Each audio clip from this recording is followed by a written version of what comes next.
Desde mi punto de vista, cuando se analizan las cuestiones vinculadas al sistema previsional, resulta clave tener en cuenta lo que ocurre con la relación entre los aportantes y los trabajadores pasivos, ya que la lógica del sistema recae sobre cómo evoluciona esa ecuación.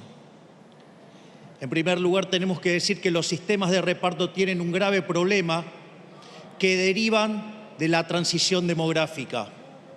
Si uno ordenara a la población por edades, donde ponen la base a los más jóvenes y a los adultos mayores en lo más alto, lo que va a ver es que ese sistema arranca con una pirámide y termina convirtiéndose en un tubo.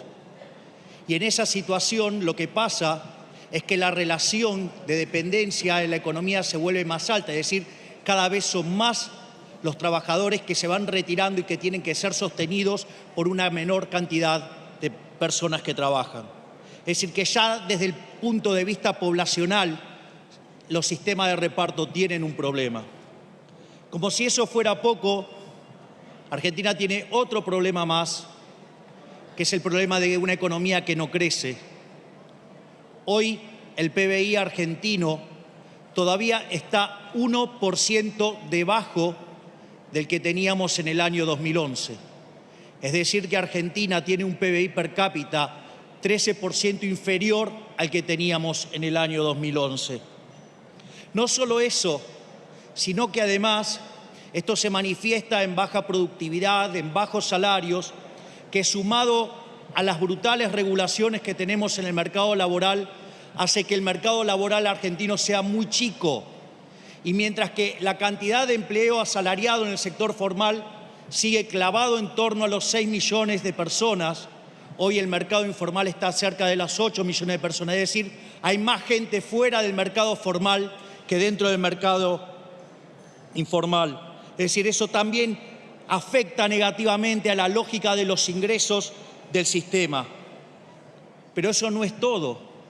Yo recuerdo que durante un par de gobiernos atrás había alguien que manejaba la ANSES y se ufanaba de un retorno de la cartera del 16% cuando la inflación rondaba en el 30%, pero que el INDEC la mentía y se metía la basura bajo la alfombra.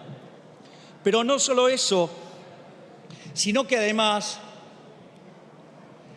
el Fondo de Garantía de Sustentabilidad se utiliza como una forma de financiar al fisco y por lo tanto está repleto de títulos de un deudor quebrado, porque Argentina es un deudor quebrado, porque para poder pagar la deuda se necesita tener un superávit primario fiscal positivo y acá seguimos dibujando con uno que es negativo. Por lo tanto, además tiene todos sus títulos en un pagador que es un defolteador serial.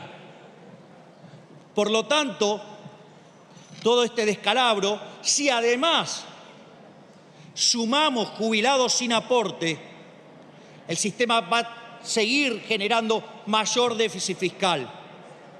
Y el déficit fiscal de alguna manera se va a pagar.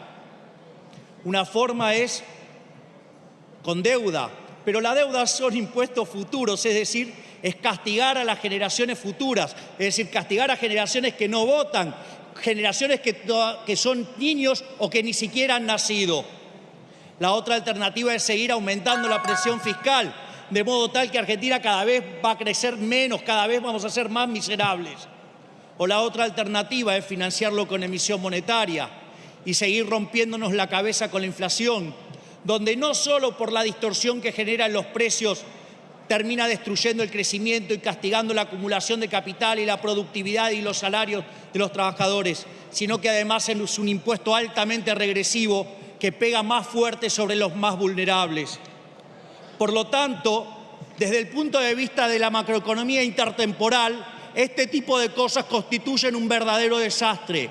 No solo porque es una estafa a los jubilados presentes, a los jubilados de hoy, sino que también es una estafa sobre las generaciones futuras, que hoy, digamos, los más jóvenes, los más chicos, se muestra un nivel de pobreza del 50%, Por lo tanto, si seguimos así, lo único que vamos a hacer es que cada día Argentina sea un país más miserable. Por lo tanto, desde La Libertad Avanza, avisamos que nuestro voto a esto es negativo. Muchas gracias, señor presidente.